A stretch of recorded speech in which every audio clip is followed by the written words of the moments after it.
Okay, so today I wanted to talk to you about getting the data out of eClinical Works is a challenge. Okay, I can assure you that, and I'm going to show you a little bit of the issues I've been having with getting data out of eClinical Works. As you see right now, I'm going to show you where we would actually import the data into Terevo. So once we log in, okay, that didn't go well. Let's try this again.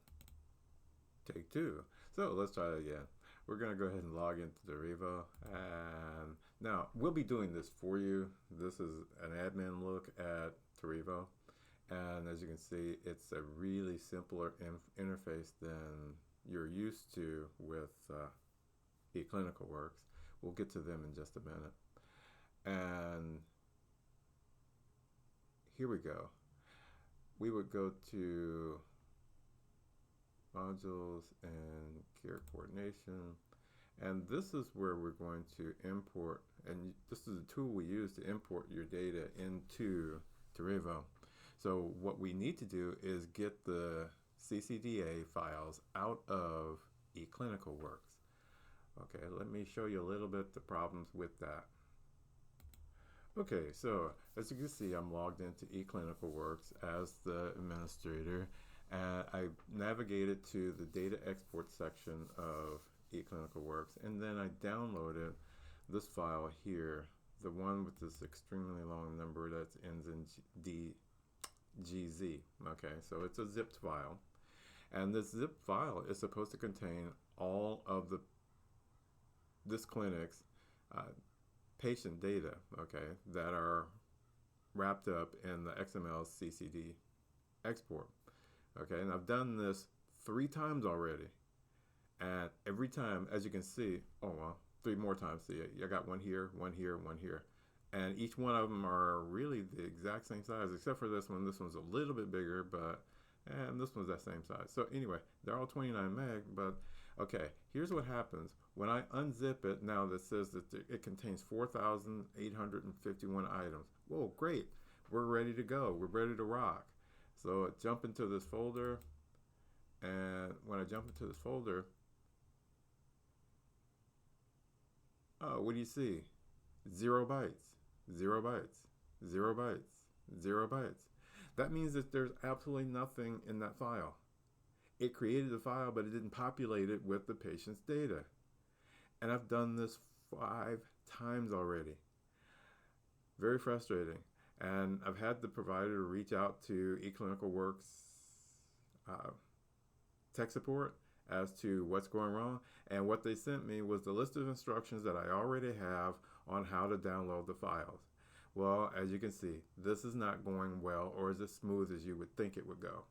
Because you'd think that a company the size of eClinical Works, they would be on it, they would be popping, and we would get this stuff lickety split because it's supposed to be self-service. Okay, this is supposed to be part of that data exchange, that portability and healthcare. That's what the whole ONC and the what's that other thing? Um, HIPAA. Okay, portability in healthcare. We're supposed to be able to connect between different EHR systems, be able to port data from one system to another.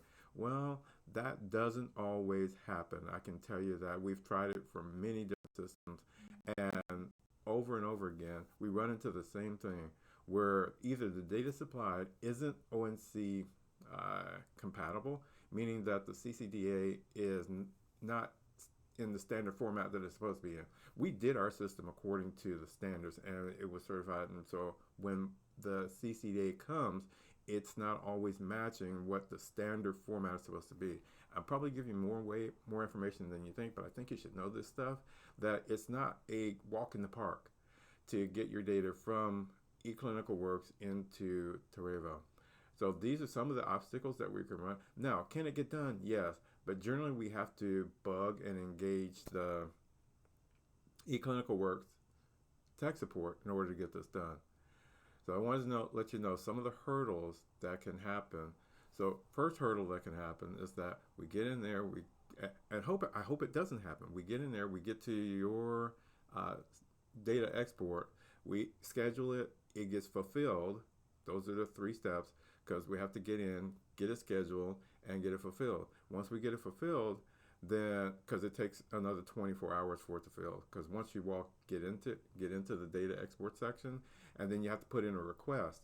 And what they do is that they fill it in the off-hour times of their system. Of course, their system's massive and it's just running. But they fill it in the off hours. And when they fill it in the off hours, then you come back the next day or two and see if the report has been generated. Once the report is generated, then you're supposed to download it, which we have done here, as you can see, numerous times. And each time we download it and unzip it, it comes out the same way each time. I'm going to do this one just for you. I'm going to unzip that one. And then when I jump into this one, it does the same thing, 0 bytes. I have 4,000 files with nothing in them. So I'm going to try it again and see if I can get it to download the files. But here's the thing about it. Persistence. Everybody knows that persistence pays. And so you just have to be persistent in either doing this over and over again until we get the data that we need from them, and then we can import it into, the patient data into the system. Now, the other thing too is that patient data isn't going to be 100%. Okay, I hate to tell you this, but you got to know patient data is not 100%.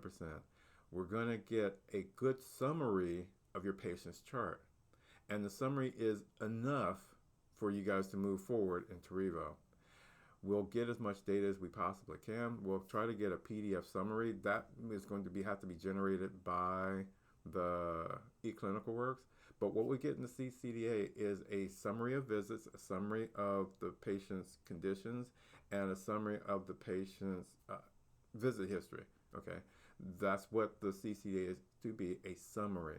Okay, enough for you to move forward. If you need to look up the patient and see what was their past history, you'll have that. But you will have enough that you should be able to move forward with your clinic.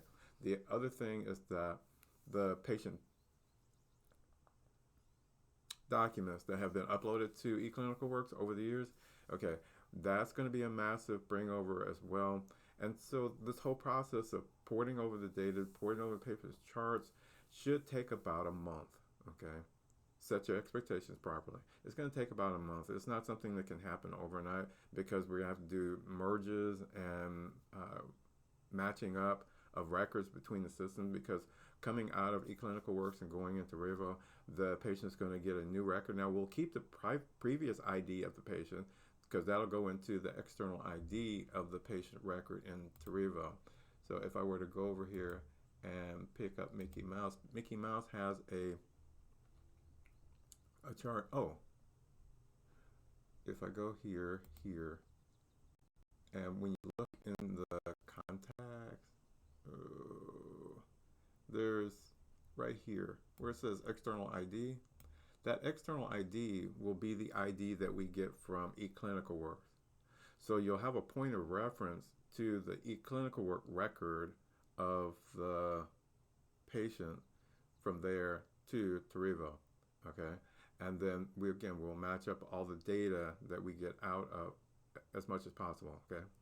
That's why I said it's not going to be 100%, but it will be, I'm going to use the words again, good enough that you can move forward into Revo with the patient's chart. All right, and there's so much more, and there are so many things that we can tailor to your liking, to your needs for your clinic, that you will really, really like Revo. All right, so I'm stopping here, and hopefully you learn from this that the getting data out of eClinical Works isn't quite that easy. It is time consuming. However, is it worth the move? Is it worth saving half the money that you're spending now, or spending spending less? Because if you spend less, then that's more money that you have for other parts of your clinic. And so reducing your EHR bill and your EHR complexity can help your practice in 2 different ways. Let us assist you. Thanks for watching.